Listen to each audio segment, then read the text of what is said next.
Dans cette vidéo, on va vous présenter le score fonctionnel de dépistage de la fragilité motrice. Ce test a été créé par l'Ordre des masseurs kinésithérapeutes et permet la prévention primaire du risque de chute chez les personnes de plus de 65 ans vivant seules à leur domicile.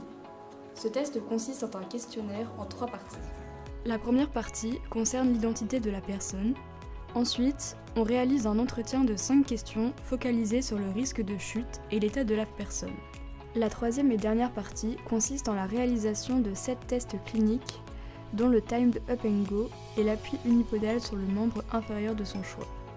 Sur ce test, la patiente doit se lever d'une chaise, marcher 3 mètres et retourner s'asseoir. Le score est donné par le temps en secondes.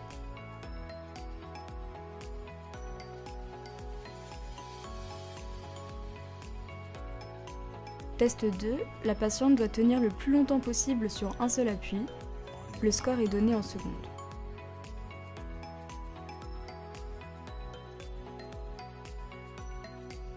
Selon les réponses et les performances du patient, un score est donné sur un total de 32 points. Le masseur kinésithérapeute décide alors du traitement adéquat.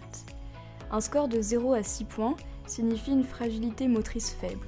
Des exercices ainsi qu'une activité physique adaptée à la situation de la personne sont conseillés. Il faudra réévaluer dans 3 ans. Un score de 7 à 18 signifie une fragilité motrice modérée.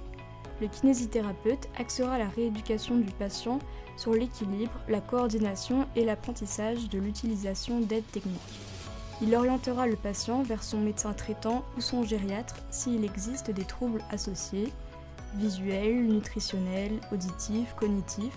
Si le score est supérieur à 19, une orientation sans délai vers le médecin traitant ou le gériatre du patient est vivement conseillée.